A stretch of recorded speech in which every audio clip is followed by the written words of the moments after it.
나팔절부터 대속죄일까지 10일을 밤마다 찬양과 그리고 중보기도로 먼저 그의 나라와 의를 구하는 시간을 가지기 원하는 거예요. 그리하면 이 모든 것을 더하시리라는, 우리가 하나님께 가까이 가면, 하나님 만나주기로 한 시간에 우리가 가까이 가면 그분이 가까이 오심으로 응답은 그분의 방법대로 그분의 가장 좋은 때에 최고의 것 베스트로 허락하신다라는 것입니다. 이걸 믿으시면 크게 아멘. 자, 우리가 이런 의미를 가지고 지금의 때에 익숙하지는 않지만 히브리력에 근거해서 이제 5779에서 이 70이라는 숫자 값은 이제 아인인데, 눈, 우리 애기 중에 아인이라는 이름이 있잖아요. 눈, 그리고 셈이란 뜻을 가진 거죠.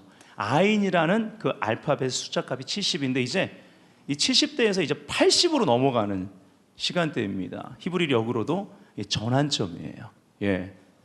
그래서 이 5780 새해 인사, 해피 뉴 이어와 같은 개념인 샤나토바, 이스라엘에서는 샤나토바로 해피 뉴 이어 인사를 합니다. 자, 우리 옆에 뒤에 웃으면서 샤나토바 인사하세요.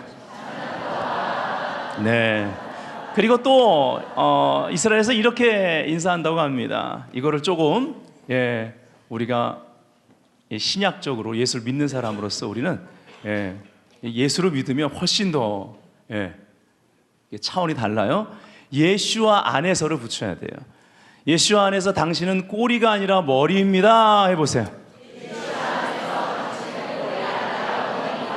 뒷사람에게도 예수 안에서 당신은 꼬리가 아니고 머리입니다. 최고의 축복인 줄 믿습니다. 자, 이 뉴 시즌을 이스라엘에서는 히브리력으로 일곱째 달을 티슈리월이라고 해요. 이 티슈리월 첫날, 바로 이것이 나팔절인데 로시 하샤나라고 합니다. 로시 하샤나는 어떤 뜻이냐? 해의 머리 혹은 해의 시작이란 뜻이에요. 그러니까 꼬리가 아니고 머리가 되십시오라는 신명기 28장의 그 복의 목록 중에 아주 최고의 복 중에 하나인 바로 꼬리가 아니고 머리가 되십시오. 아멘. 근데 우리는요, 그 비결을 아는 거예요. 내게 능력 주시는 자 안에서 내가 모든 것을 할 수 있느니라. 할렐루야. 삶의 어떠한 시간을 통과하고 있다 할지라도 하나님 이러한 은혜가, 뉴 시즌을 여시는 주권적인 은혜가 임해 있을 때 우리는요, 우리 안에 믿음이 생겨요. 믿음이 생겨요. 그래서 감사함으로 우리 구할 것을 하나님께 아뢰기 시작합니다. 생각과 마음을 하나님의 샬롬 평강이 지키기 시작하는 거예요. 그러면서 이 믿음이 있으면요, 생각과 마음을 하나님이 지키시기 때문에 초자연적인 평강이 지키다 보니까 이 자족하는 일체의 비결을 배우게 되는 것입니다. 사람이 안 두려워요. 환경에 속박해서 자유케 됩니다. 그리고 고백합니다. 내게 능력 주신 자에서 내가 모든 것을 할 수 있느니라. 내게 능력 주신 자 안에 있으면 하나님 모든 것을 결국 합력하여 선을 이루실 것이다. 나로 나의 높은 곳에 다니게 하실 것이다. 아멘. 그래서 그 예수와 안에서 꼬리가 아니라 머리가 되는 것입니다. 아멘. 나팔절에 대해서는요, 제가 오늘 전하지 않을 것입니다. 이미 여러 번 성경적 관점으로 이러한 절기를 풀었고 가르쳤기 때문이고요. 또 이 분야의 아주 최고의 권위자인 그러한 구약학 교수님들, 이런 신학자들을 초청해서 저희가 매해마다 체계적인 그러한 신학의 틀을 잡으면서 공부를 해왔기 때문입니다.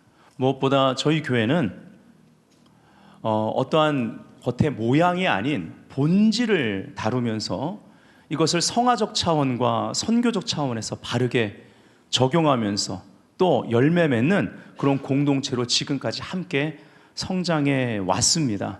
그래서 나팔절에 대해 설명하는 메시지가 아니라 오늘은 5779에서 80으로 큰 주기를 마무리하고 이제 새 주기를 여는 데 있어. 그리고 미리 이제 앞서가면서 이제 또 올해 연말에 아까 말씀드린 대로 2019에서 2020으로 이 20년에서 30년까지 10년을 뚫고 들어가는 하나님의 역사를 갈망하면서 이 뉴 시즌에 정말 우리에게 중요한 게 무엇인가, 어디에서 출발해야 하는가, 하나님 아버지께서 무엇을 원하시는가, 주님의 마음을 나누기를 원합니다. 오늘 마음을 열고 들으시기를 주 예수님을 축복합니다. 우리의 마음을 여는 은혜가 이미 임해 있는 걸 제가 느껴요. 여러분도 그걸 느끼시면 아멘. 네, 우리가 마음을 열면요, 갈망이, 새로운 갈망이 싹트기 시작을 합니다. 여기서 열정이 생겨요. 원수마귀의 공격은요, 우리의 열정을 빼앗아 가려고 비전을 상실시킵니다. 아주 손쉽게 열정을 쉽게 만들어요. 비전을 상실시키면 돼요. 그러면요, 갑자기 열정이 떨어지기 시작하는 거죠. 온도가 떨어집니다. 이러한 시간에는 각성이 일어나야만 합니다. 이 나팔절의 가장 중요한 그러한 효과는 각성을 일으키는 거죠. 그래야 마음의 방향이 잡히기 시작합니다. 따라합시다. 마음의 방향. 무릇 지킬 만한 것보다 네 마음을 지켜라. 생명의 근원이 거기서 나온다고 그랬어요. 아멘. 네, 생명나무의 역사, 생명나무이신 예수 그리스도 안에서 우리가 출발하게 된다는 거예요. 마음 지키는 게 그거예요. 예수 그리스도 안에 있는 거. 그래서 내게 능력 주신 자 안에서, 할렐루야. 여기서 우리가 새롭게 시작을 하는 겁니다. 그 마음을 지킨다는 게 무엇을 의미합니까? 이제 마음의 방향이 잡히는 거예요. 네, 그러한 은혜가 있으시기를 축복합니다. 나팔절을 부르는 몇 가지 말이 있습니다. 나팔절에 대해서 지금 가리킬 건 아니기 때문에. 근데 그 중에 대표적인 말 한 가지는 간단히 짚고 넘어가야 되겠죠. 바로 욤 테루아입니다. 따라합시다. 욤 테루아. 민수기서 29장 1절에 보면요, 일곱째 달에 이르러는, 자, 일곱째 달, 이 히브리력으로 티슈리월입니다. 티슈리월 첫날이 나팔절인 거예요. 그 달 초하루에 성회로 모이고, 이거 우리가 모이는 거예요. 아무 노동도 하지 말라. 이는 너희가 나팔을 불 날이니라. 자, 이 날이 뭐예요? 나팔을 불 날이니라. 이게 욤 테루아예요. 욤이는 뭐냐? 우리가 이제 10일 뒤에 욤 키푸어, 욤 키푸르 뭐 이렇게 부르잖아요. 그건 뭐예요? 그게 대속죄일입니다. 그거 비슷하죠? 욤은 날이에요. 날. 날. 그럼 테루아는 뭐냐? 바로 여기 나팔이라는 단어는 쇼파르고요. 불 날인이라 할 때 날이 욤이고, 불, 즉 불다가 테루아예요. 원어가. 이 테루아는 전투에서의 외침, 함성을 의미하는 것입니다. 여리고 함락시킬 때 이 함성이 울려 퍼졌습니다. 테루아. 그러니까 알람 소리의 의미를 가지고 있어요. 알람, 정해진 시간에 깨어나게 하는 것입니다. 그 목적이 있는 거죠. 왜 정해졌을까? 여러분이 공부를 새벽에 일어나서 하기 위해 알람을 맞춰 놓습니다. 공부하기 위한 거죠. 그렇죠? 누구와 중요한 약속을 메모해놔서 그날 아침에 그날 몇 시에 만날 그 계획을 알리는 알람이 아침에 미리 울립니다. 그 목적이 있는 거예요. 이유가 있다라는 것입니다. 바로 이러한 알람의 의미를 가지고 있습니다. 성회로 모이는, 초하루에 성회로 모이면서 12일 동안 이스라엘 사람들은요, 지금 유대인들은 경외의 날로 지킵니다. 이거 참 좋아요. 왜입니까? 바로 10일 뒤, 즉 티슈리월 1일이 나팔절이고 티슈리월 10일이 대속죄일이에요. 이렇게 10일을 경외의 날로 하나님을 경외하는 데 초점을 두는 거예요. 그러면서 우리가 회개할 것을 회개하기 시작합니다. 그리고 대속죄일 날 실질적으로 대제사장이 1년에 한 번, 이건 구약에 있었던 일입니다. 1년에 한 번 지성소의 그 성소와 지성소를 가로막고 있는 그 휘장으로 들어가서 1년에 딱 한 번 가장 중요한 사람인 대제사장이 가장 중요한 날인 대속죄일에 그때 들어가서 그 제물의 피를 속죄소에 바름으로, 뿌림으로 백성이 국가적인 죄가 사함받는 날인 것입니다. 그리고 그룹들 사이에서 말씀하신 하나님의 음성을 듣고 나왔습니다. 이렇게 중요한 날이에요. 이걸 준비하는 거예요. 네. 물론 이따가 결론 부분에 가면 에브리데이, 우리는 대속죄일입니다. 아멘. 예. 그리고 티슈리월 15일은, 즉 대속죄일부터 5일이 지나면 뭐예요? 초막절입니다. 자, 이렇게 나팔절, 대속죄일, 초막절까지가 가을절기의 핵심이고, 이것은 우리에게 재림 신앙에 대해서 알려줍니다. 무장하게 만드는 거예요. 이따가 제가 이걸 잘 정리해 놨어요. 주보에 함께 읽는 시간이 있을 것입니다. 자, 시편 47편 5절에 보니까 하나님께서 즐거운 함성 중에 올라가시며 할 때 이 함성이 뭘까요? 테루아입니다. 테루아. 예. 그래서 우리가 이런 즐거운 함성을 내일 경외의 날 첫날부터 시작해서 찬양과 중보 집회로 들어갈 때 우리가 외치게 될 거예요. 여호와께서 나팔 소리 중에 올라가시도다. 자, 데살로니가전서 4장 16절에 이렇게 나와요. 주께서 호령과 천사장의 소리와 하나님의 나팔 소리로 친히 하늘로부터 강림하시리니 그리스도 안에서 죽은 자들이 먼저 일어나고, 이렇게 말합니다. 예, 바로 나팔 소리, 하나님의 나팔 소리. 예.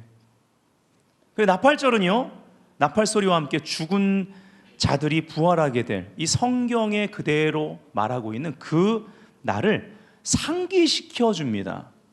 그래서 이 땅에서 살 때 그 재림 신앙을 가지고 우리가 살 수 있도록 우리를 깨워주는 거예요. 아, 내가 이렇게 살면 안 되지. 내가 주님의 길을 예배해야지. 주님이 도적같이 임한다고 그랬는데, 오신다고 그랬는데 언제 오실지 알지 못하는데 나는 육신의 정욕과 안목의 정욕과 이생의 자랑에 빠져서 이렇게 살면 안 되지. 예.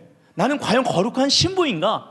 난 예수 그리스도의 좋은 군사인가? 나는 그 경기의 규칙대로 경주하는 자인가? 나는 바르게 신고 거두는 농부인가? 예, 이런 것들을 살펴보게 되는 것입니다. 이 나팔절 때는요, 이스라엘에서 나팔을 100번을 불었다고 그래요. 100번. 예. 그렇다고 저희가 우리 100번을 불지는 않습니다. 우리 지금 나팔수 하나밖에 없는데, 예. 승민 목사 예, 기절합니다. 기절해요. 네. 입에다 부르트고. 근데 이 소파를 100번 불렀는데 그 100번째 나팔이 바울이 말했던 성경에 나오는 그 마지막 나팔을 말하는 거예요. 자, 그 구절을 제가 한번 읽어드립니다. 근데 이 구절이 재밌는 것은 고린도서 15장 부활장이라고 말하는 그 15장에 나와요. 여러분, 고린도서 15장은 제가 지난주에도 얘기했지만 부활장으로 이름을 붙여서 우리가 재림 부분에 대해서 간과할 때가 많아요. 근데요, 15장의 핵심은요, 부활을 약속하셨기 때문에, 그 생명이 우리에게 있기 때문에 우리가 하는 모든 것이 헛되지 않다라는 것이고, 그러니까 바울이 그 유명한 말, 나는 날마다 죽노라를 선택한다라는 거예요. 그래야 부활의 생명이 더 역사하니까. 오늘을 부활의 생명, 예수 생명으로 살기 원하면 우리가 내게 능력 주신 자 안에서, 이 말은 예수 생명으로 산다라는 거예요. 오늘 내가 죽어야 되는 거예요. 할렐루야. 이따가 휘장 부분을 다룰 때 그 찢어진 휘장 사이로 들어가는 특권이 우리에게 있는 거예요. 그 특권을 누리는 그 은혜의 방편은 유일한데, 자기를 부인하고 제 십자가를 지고 주님을 사랑함과 자원함으로 예배자로서 들어가는 것입니다. 사랑이 모든 것을 완성합니다. 은혜가 모든 것을 이미 끝냈고 완성했습니다. 은혜의 법 아래서 하는 거죠. 그래서 이 부활장이 고린도서 15장에 보면은 재림에 대해서 다루고 있는 거예요. 재림 신앙이 있으면요, 십자가와 부활의 복음은 기본이 되는 것입니다. 아멘. 균형이 안 맞아요. 너무 십자가만 파요. 어떤 사람은 그냥 오직 부활에 꽂혀 있어요. 근데요, 부활에 꽂혀 있는데 재림을 강조하지 않는다? 밸런스가 깨진 것입니다. 이것은 세트입니다. 함께 이루어지는 그런 생명의 역사라는 거예요. 자연스러워야 됩니다. 자, 고린도서 15장에 보면요, 51절부터 54절, 보라 내가 너희에게 비밀을 말하노니 우리가 다 잠잘 것이 아니요 마지막 나팔에, 여기 이것이 100번째 나팔에 해당된다고요. 순식간에 호련이 다 변화되리니 나팔 소리가 나면 죽은 자들이 썩지 아니할 것으로 다시 살아나고, 이렇게 말씀이 이어집니다. 자, 메시아닉 목회자인 우리 마크 빌치의 글을 좀 읽겠습니다. 우리가 나팔절을 이해하는데 되게 쉽게 표현해 놨기 때문에 한번 읽어보죠. 시작. 하나님께서는 기억되기를 원하신다. 우리도 생일이나 기념일 또는 특별한 사건들을 친구들이 기억해 주기를 원하지 않는가? 나의 목표는 사람들로 하여금 하나님의 절기들과 그분의 달력이라는 잃어버린 보화를 찾도록 돕는 것이다. 우리가 나팔절에 쇼파르를 불면서 하나님을 기억할 때 하나님은 그것을 들으시고 우리를 기억하신다. 실제로 성경은 우리에게 문제가 생겼을 때 나팔 소리를 내면 그분께서 우리를 기억하신다고 말한다.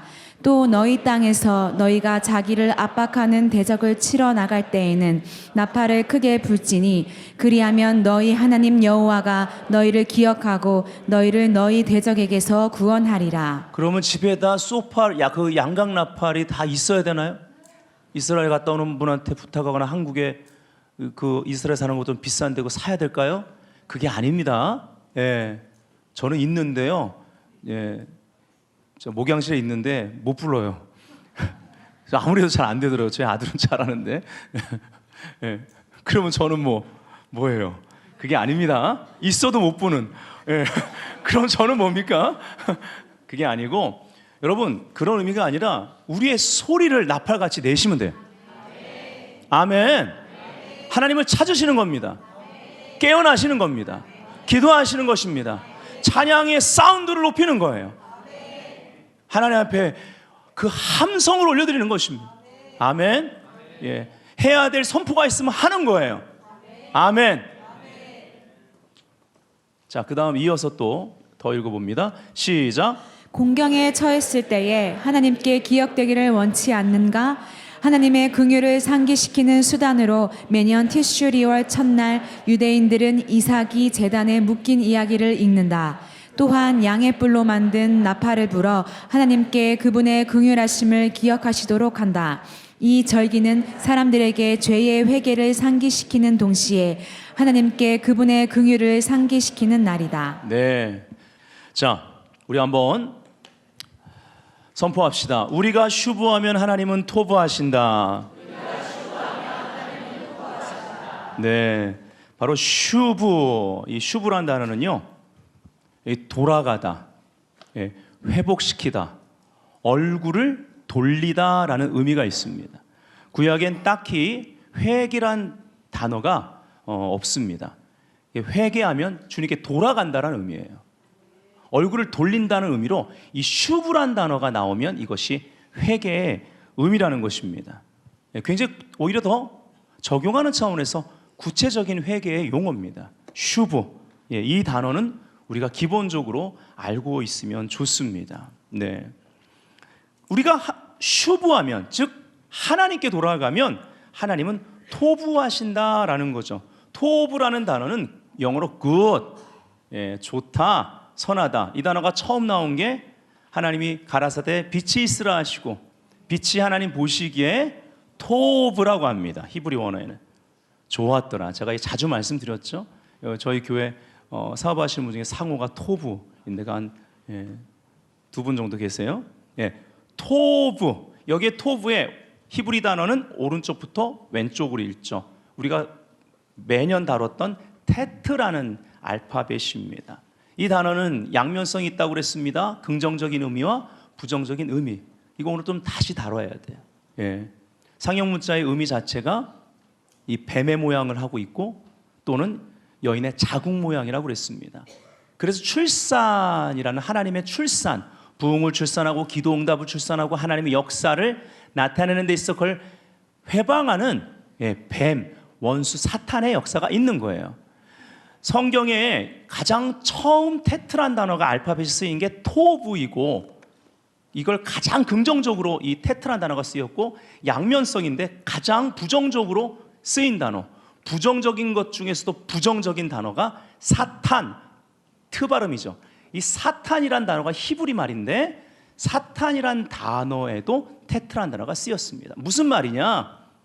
그래서 하나님의 선하신 손길과 선하신 역사가 이 땅 가운데 무언가를 출산해내고 응답으로 열매 맺을 때 영적 전쟁이 있다라는 거예요.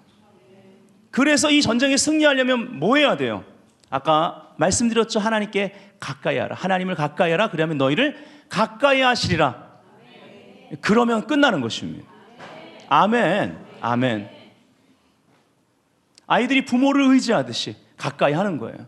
부모는 전적으로 책임집니다. 우리는요, 이 슈브라는 단어를 볼 때 우린 두려움 때문에 회개하는 사람들이 아니고 은혜를 알기 때문에 회개하는 것입니다. 은혜를 아는 사람은 나를 보지 않고 하나님을 봅니다.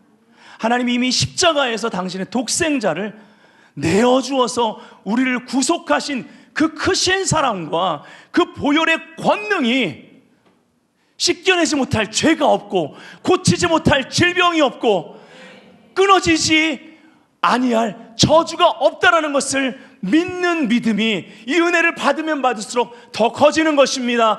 이 뉴시즌의 이 은혜를 향한 믿음이 더 커지기를 주의 이름으로 축복합니다. 은혜를 의지하는 자 슈브한다라는 거예요. 이 양명성 때문에 영적 전쟁이 있어요.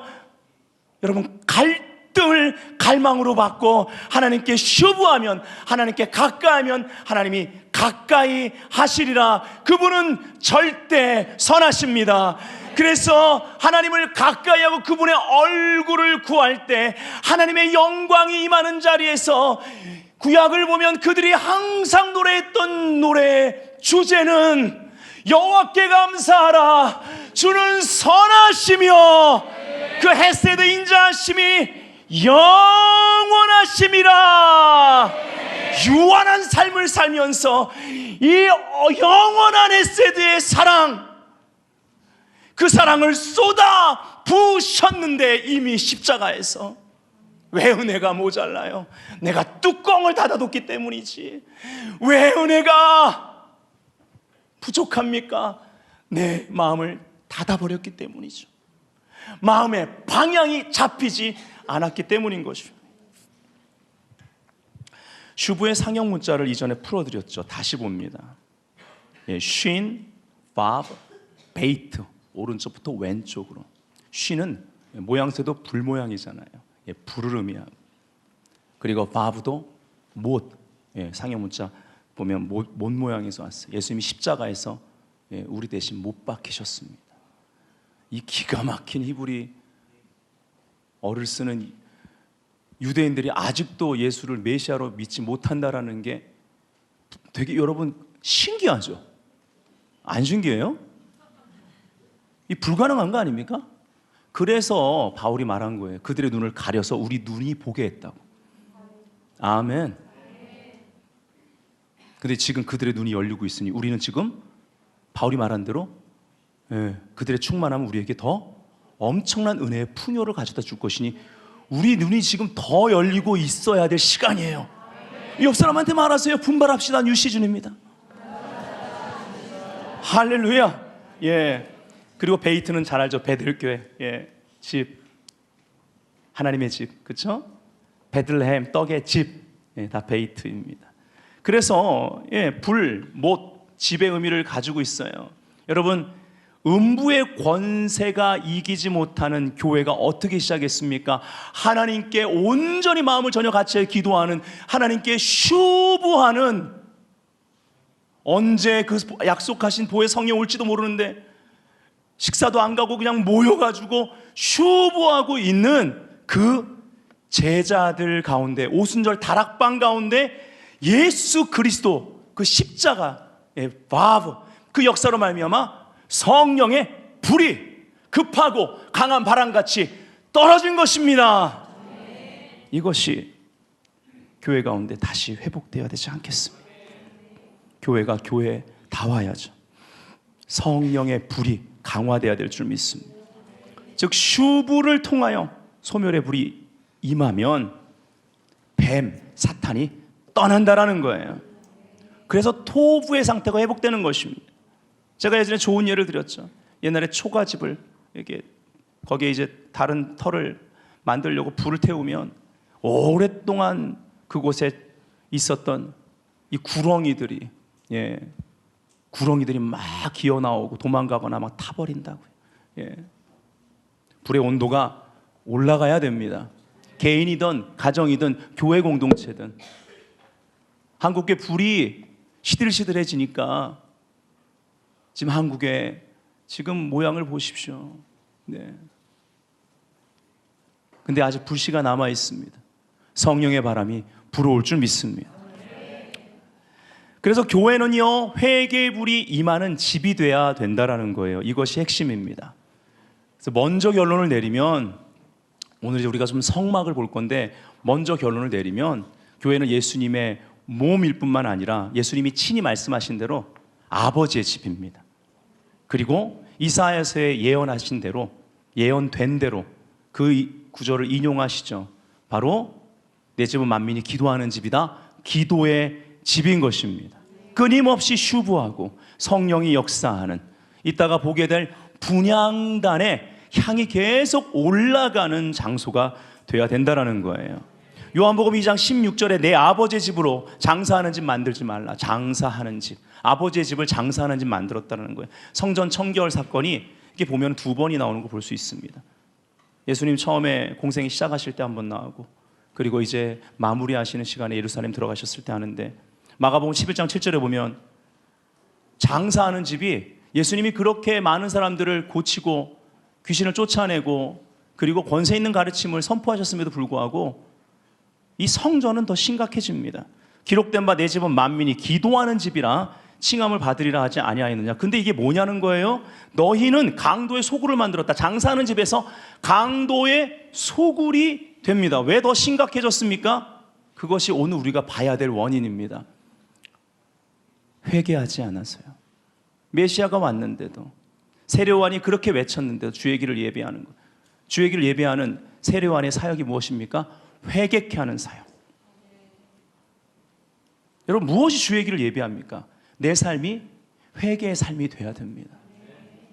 즉 내 삶이 주님께 가까이 하는 슈브가 돼야 돼요. 그럼 하나님이 가까이 오시잖아요. 주님의 길을 내가 예배할 수 없는 거예요. 성령의 능력이 필요한 줄 믿습니다. 성령의 위로가 필요해요. 성령의 돌보심이 필요하고, 그 은혜가 우리에게 절실하다라는 것입니다. 회개의 불이 임하는 집으로서 살지 못했기 때문에 개인 성전인 나도, 특별히 가정도, 교회 공동체도 이것을 직시해야 알람 소리가 들리죠. 그래서 이 메시지를 이 나팔절 메시지로 전하는 것입니다. 회개의 불이 얼마나 중요한지를 보려면 구약에 나오는 하나님의 집인 성막을 봐야 합니다.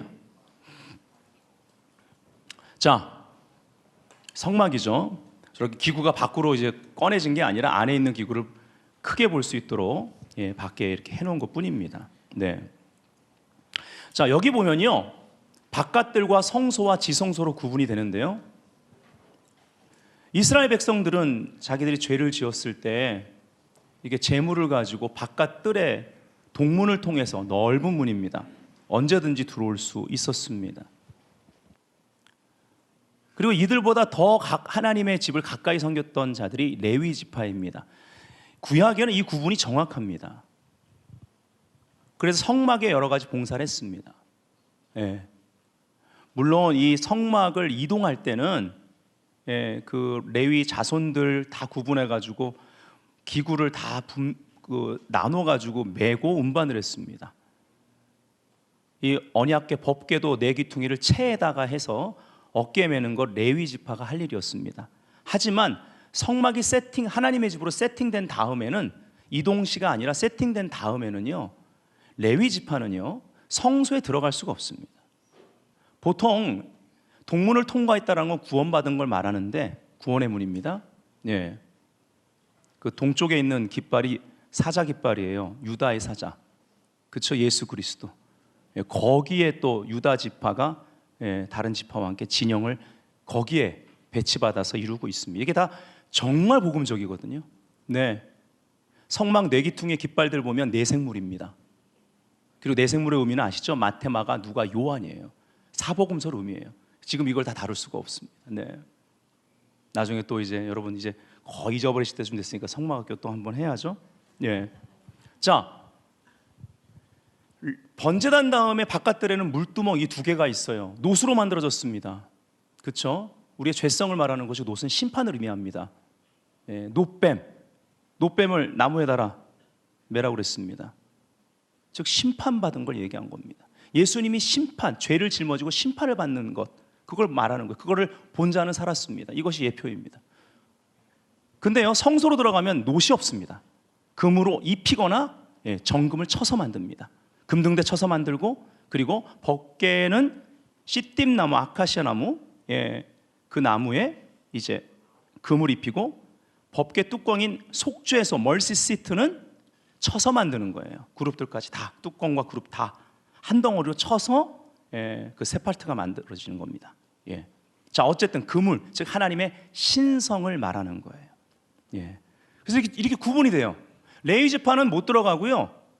제사장이 더 하나님의 집을 가까이 섬길 수 있는데 물두멍에서 손을 닦고 들어갑니다. 예. 보이시죠? 물두멍에 손을 닦고 그리고 성소로 들어가요. 성소로 들어가서 일할 수 있는 건 이제 제사장부터입니다. 그리고 성소로 들어가면 여기 들어가죠. 지금 이렇게 보시면 되는데 제가 이렇게 해서 들어간 걸로 표현하면 이쪽에 금등대가 있습니다. 보이시죠? 그리고 맞은편에 이 금등대 빛이 비추는 방향, 물론 전체를 비추지만 제사장은요, 여러분 우리 왕 같은 제사장으로 부름 받았습니다. 아멘. 왕이란 단어가 들었을 때는 그냥 제사장이 아닙니다. 일터 세상에서 왕으로서 왕의 사역을 감당하되 제사장적인 사역과 열매를 맺어야 되니 우리의 모든 왕의 사역은 결국은 중보의 삶으로 하나님 앞에 영광 올려드려야 돼요. 하나님 보실 때 가장 명예로운 삶입니다. 우리가 결론 부분에 계속 다룰 분향단이 가장 높습니다. 키가 커요. 하나님이 가장 인정하는 것은 기도의 삶, 예배의 삶입니다. 번제단 가장 큽니다. 왜 클까요? 이것이 하나님의 자비입니다. 많은 죄를 태우도록 큰 것입니다. 동문 넓습니다. 누구나 들어올 수 있습니다. 언젠간 근데 닫힙니다. 지금은 아직 안 닫혔어요. 그러니까 이 사실을 알면, 이 사실 성막만 제대로 알아도 성막은 우리에게 정말 복음을 말해주거든요. 성막의 이 배치도를 위에서 아래로 보면 십자가 모양이고 진영 배치도 십자가 모양입니다. 그리고 아까 사복음서 얘기했지 않습니까? 그렇죠? 네. 우리가 성막만 제대로 알아도, 이 뉴시즌 오늘 메시지만 들어도 야, 그래 문이 넓어, 난 이미 들어왔어, 그렇다면 이 문은 언젠간 닫혀, 전도하게 되어 있는 거예요. 아멘. 예. 그래서 금등대의 빛이 진설병상 12떡입니다. 공동체적으로 하나님의 말씀 공동체인 거예요. 빛이 비춰집니다. 아멘. 신령과 진정, 성령이 그 하나님의 금등대, 7 금등대, 바로 이 기름 등잔이에요. 성령의 그 기름 부으심 안에서 하나님이 허락하신 빛과 그리고 말씀이 그렇게 깨달아지고 조명되어지고 이것이 드러나기 시작합니다. 그래서 성령과 말씀으로 그 휘장 앞에 뭐가 있어요? 키가 제일 큰 분향단의 향이 올라갑니다. 성령과 진리로, 신령과 진정으로 예배하고 기도하는 것입니다. 그리고 휘장이고 그 안에 지성소라는 곳에 법궤, 언약궤가 있고 그 뚜껑이 속죄소, 그 위에 그룹들 사이에 하나님의 가시적인 쉐키나 영광이 임했는데 그것이 구름기둥, 불기둥으로 하늘을 뚫고 올라갔습니다. 그것이 이스라엘 백성을 지켰고 인도했습니다. 아멘. 광야에서요. 이것이 하나님의 역사입니다. 네. 그래서 성막을 한번 쫙 훑어드린 거예요. 근데 제사장은 그 휘장 넘어 지성소로 못 들어갑니다. 거기엔 누구만 들어갑니까? 오직 대제사장만. 무슨 의미예요? 오직 예수. 아멘. 그분이 십자가에서 죽으심으로 휘장은 곧 그의 육체라. 그 휘장이 위에서 아래로 찢어집니다. 말이 몇 마리가 양쪽에서 끌어도 잘 안 찢어지는 그 휘장이 사람이 한 게 아니고 하나님이 당신의 아들을 찢습니다. 우리의 죄 때문에, 인류의 죄 때문에. 이것을 언제부터 계획하셨어요? 원시복음 창세기 3장 15절에 아담과 하와에게 그 죄의 대가 저주를 말하기 전에 뱀을 향해서 사탄을 저주할 때, 그리고 아담과 하와가 어쩔 수 없이 죄를 지어 에덴이라는 하나님의 동산에서 추방당할 때 그룹으로 지키게 합니다. 그리고 화영검이 거기를 지키죠. 근데 하나님은요, 그때 그들에게 가죽옷을 입히셨습니다. 즉 살아있는 짐승의 생명을 죽여서 그 가죽을 입힌 거예요. 어쩌면 방금 하나님이 잡아서 입혀주신 그 가죽 안쪽이 아직 따뜻한 그 생명의 온기가 있었을 것이고, 어쩌면 피가 살에 묻었을 수도 있죠. 어쨌든 피, 오직 제물의 피로만 그 죄를 속할 수 있다라는 것, 특히 이 제물의 피를 가지고 1년에 한 번 대제사장만이 휘장을 지나 지성소에 들어가 속죄소 위에 그 피를 뿌림으로 국가적인 죄가 사함을 받았습니다. 아멘. 그러나 이 뒤에 가면 에브리데이 대속죄입니다. 이것이 은혜예요. 오직 예수입니다. 다른 이름은 없습니다. 네. 제가 영상 하나를 좀 보여드리고 싶어요. 이번에 이스라엘 갔을 때 실로에 갔었습니다. 제가 이스라엘 4번째 갔는데도 실로를 한 번도 못 가고 멀리서만 실로 전망대를 봤습니다. 그 에브라임 산지에 있는 실로는요, 굉장히 중요한 곳입니다, 여러분. 엘리의 두 아들이 자기들의 욕심을 따라 법궤를 들고 무슨 신주따진처럼 전쟁에 이기려고 가져나갔다가 블레셋한테 뺏기잖아요. 그렇죠? 예, 결국 그 법궤 때문에 블레셋에 막 저주가 임하고 심판이 임하니까 방치가 돼요. 나중에 그걸 이제 다윗이 왕권을 잡으면서 가져오지 않습니까? 예루살렘으로. 이런 스토리 아시죠? 근데 그 엘리의 두 아들이 법궤를 블레셋한테 뺏기는 시간까지 출애굽 이후부터 법궤가 어디 있느냐? 실로에 있습니다. 근데 거기에 보면 법궤 터로 꼭 거기다는 아니지만 추정되는 지역이 있어요. 어쨌든 거기 근방에 있었던 건데 추정되는 지역이 있어요. 실로 전망대 가서 우리가 영화 한 편을 보고, 그리고 그 추정되는 곳에 가서 기도를 하고, 그리고 뜻밖의 체험을 하나 합니다. 우리 가이드였던 박대비 선교사님도 여러 번 왔었지만 처음 경험한다고 하고, 제가 아는 분들 물어봤더니 그런 경험을 거기서 하셨습니까? 이스라엘 저보다 훨씬 많이 다녀오신 분인데, 그래서 하나님이 선물처럼 특별한 체험을 하게 하셨어요. 이 영상이 오늘 굉장히 중요한 주제를 말해줍니다. 영상 한번 보겠습니다.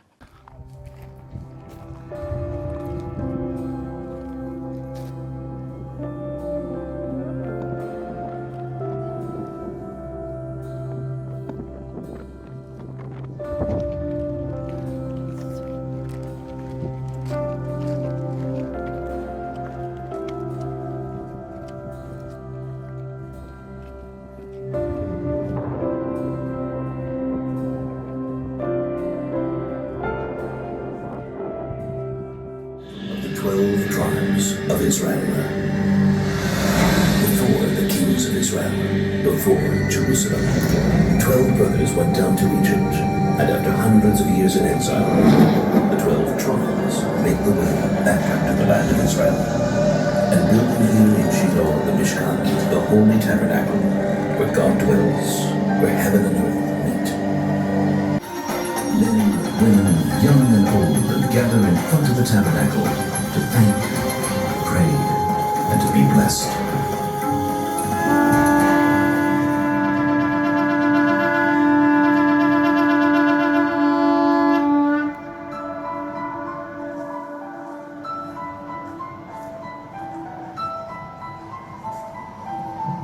May the Lord bless and guard you. Amen. May the Lord make his face shine upon you and be gracious unto you. Amen. May the Lord lift up his face unto you and give you peace. Amen.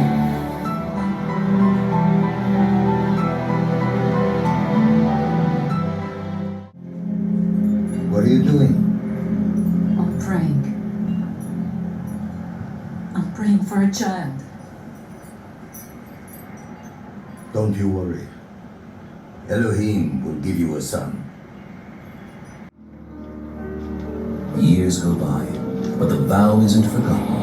Hannah comes back again to the tabernacle and Eli, the high priest, now with a child. She names him Samuel, in Hebrew, borrowed from God.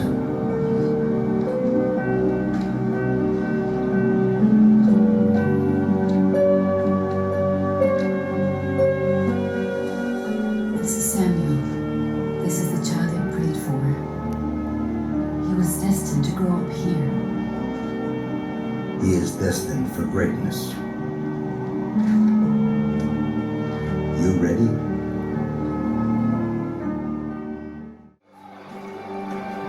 The Philistines are stronger than us. We've lost. Everything is lost. Your sons, they were killed. Both of them. The Holy Ark has been captured.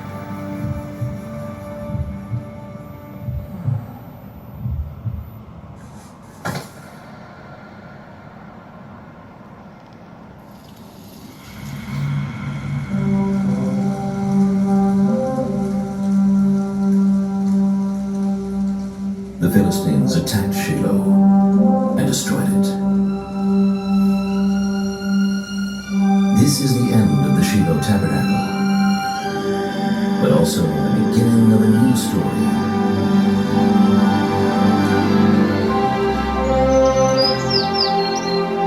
Samuel the prophet will go from place to place in the land of Israel to bring a new spirit and unite the tribes of Israel.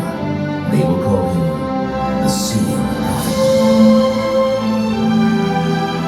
He will lead the people and anoint the kings of Israel, Saul and later David. Jerusalem will expand to be the capital of Israel, but won't forget where its roots were planted. The roots that made us all grow.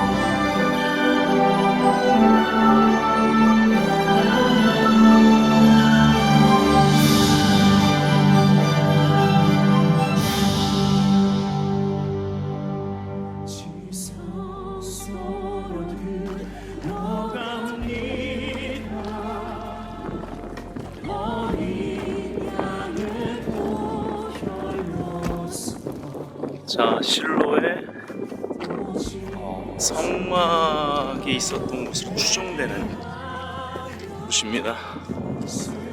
와.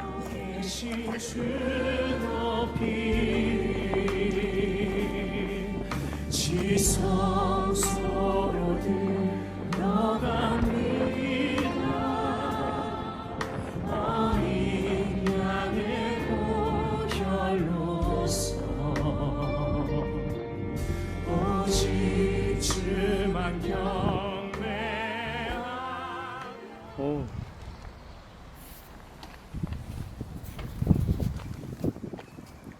와, 향 만드는 거를 이렇게 직접 해주네요. Could you explain a little bit? Okay. This is cinnamon from cassia, 아, which is the buff barks of different trees. This is nard, Charlotte nard, spikenard, which today we call lavender. This is curcum, turmeric, cloves, frankincense, galbanum, 아, and muscat nut bark. Wow. This is just extra. It wasn't really part of the Wow. incense. Wonderful. To grind them all together and then Oh. Thank you. would you like to smell a little bit? Oh. A priest would only get to do this once in his life. Okay, so take a little bit with your fingers. Put it on the fire. Just a little bit.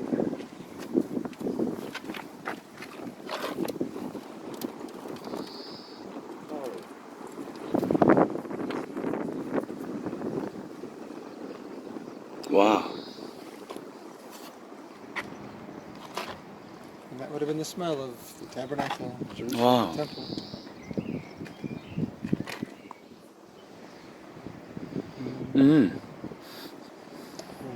나네요, 향이. 땡큐. 와, 좋은 경험을 했네요. 뜻밖의 실로에서 좋은 경험을 했어요.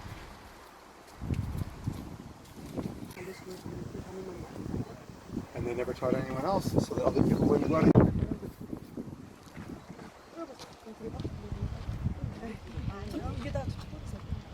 이게 조금 많이 들어가면 향이 좀 날 텐데.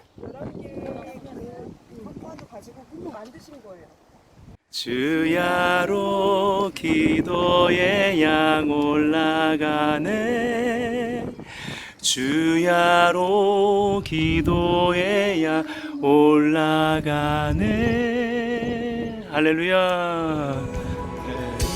샤바 샬롬.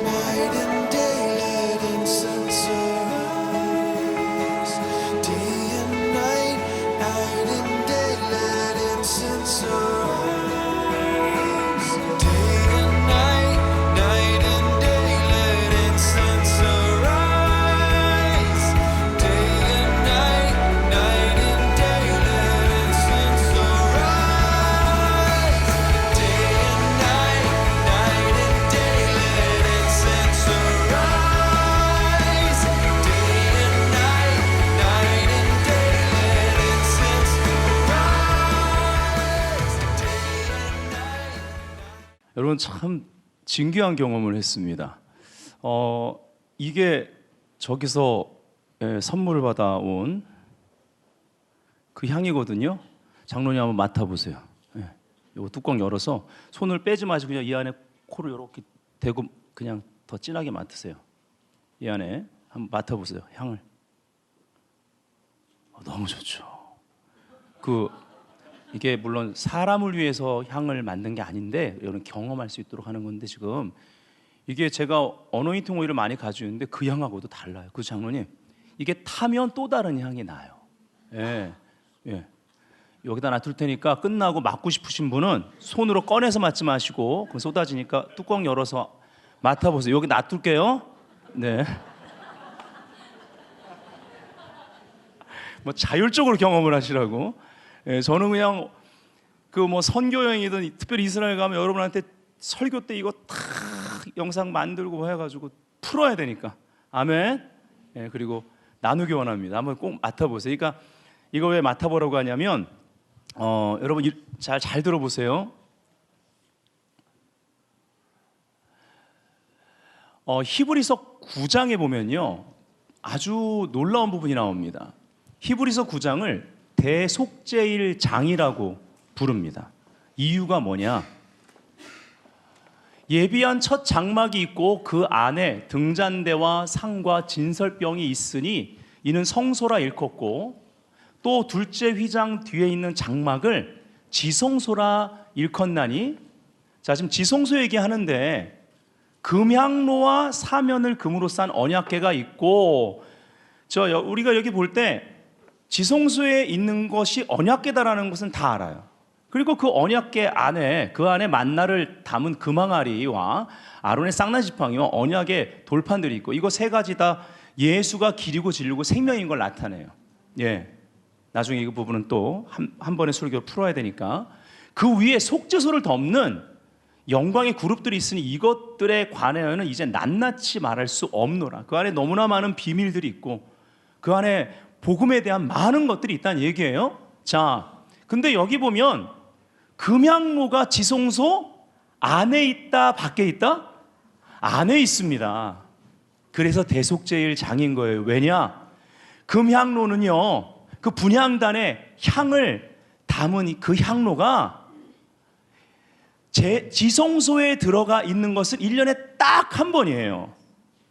대속제일 날 대제사장이 그 제물의 피를 백성의 죄를 속하기 위해서 지성소로 들어가, 휘장을 지나 지성소로 들어가 속죄소에 뿌릴 때 그 금향로, 분향단의 그 향이 가득한 금향로를 가지고 그곳에 들어가서 그 향이 가득한 곳에서 그 피를 뿌렸습니다. 적어도 그때 정말 저 향이일까? 그러나 그러한 재료로 만든 것이기 때문에 바로 그 엄청난 임재가 있었던, 물론 성소도 그렇겠지만 그 지성소에 바로 이 향으로 가득한 상태에서 제사장이 그 속죄소의 영광 앞에 섰다라는 것, 그 보혈의 능력을 국가적으로 경험했다라는 것. 동문을 지난 그 사람은 구원을 받은 사람입니다. 구속의 은혜를 경험하고 특별히 십자가를 상징하는 그 번제단에서 죄가 태워집니다. 여기 특징이 있어요. 번제단의 그 제물을 태우는 번제단의 불은 사람이 지피면 안 되는 것입니다. 하나님이 불을 붙이셨습니다. 바로 회개의 불입니다. 성결의 불입니다. 이건 사람이 만들 수 없습니다. 찬양팀이 아무리 기술적으로 예배를 잘 인도해도 회개의 불을 만들어낼 수 없습니다. 성결의 불을 만들어낼 수 없습니다. 혼적으로 울게는 할 수 있습니다. 그러나 그것이 진정한 회개는 아닙니다. 회개는 열매가 있습니다. 내 안에, 그리고 내 삶 가운데. 회개는요, 되는 것입니다. 보통 그런 표현 많이 쓰잖아요. 회개가 된다고. 회개하고 싶어도 그렇게 잘 되는 게 아니에요. 자백은 할 수 있어요. 근데 어느 날 막 회개가 돼요. 회개가 터졌다는 표현을 우린 씁니다. 회개가 터져야 돼요. 회개가, 우리가 돌파를 원하죠. 문제 가운데 회개가 터지면 돌파는 그냥 돼요. 회개가 터졌다는 것은 슈브를 통해서 하나님께 가까이 가고 하나님이 나를 끌어안으셨다는 증거예요. 하나님의 은혜가 나를 통치한다는 증거이기 때문에, 그러면 전쟁은 끝납니다. 돌파는 그냥 되는 거예요. 그 회개의 불은 하나님이 붙이십니다. 그 하나님께서 우리에게 그 불을 허락하시는 데 있어 우리가 해야 될 것은 자기 부인과 제 십자가의 길이고, 그 휘장을 위에서 아래로 바로 예수님의 몸을 찢으신 그 아버지의 그 은혜와 자비를 기억하고 내 대신 심판받으신 그 목적과 이유와 그 크신 은혜 가운데 나를 던져 자원함으로, 사랑함으로 자기를 부인하는 거, 나를 찢는 거예요. 그래서 그 길을 갈 수 있다는 것입니다. 그래서 그 휘장 가운데 열어놓은 길로 가는 이 여정 가운데 그 번제단에 하나님이 붙이신 그 불로만 분향단의 향에 불을 붙여 이 향이 타오를 수 있었습니다. 아시겠어요? 회개의 불이 없으면, 회개 없이는 우리의 예배, 기도 하나님이 안 받으신다는 것이 성경의 메시지의 원리입니다.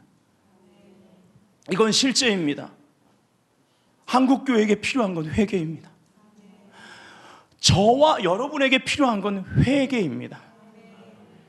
이 뉴 시즌에 우리가 구해야 될 것은 회개의 불입니다. 내 자녀에게 정말 필요한 것은 하나님이 붙이시는 회개의 불입니다. 하나님이 붙이시는 불은 하나님의 강력한 은혜와 함께 와요. 경험해봐야 합니다. 그 은혜는.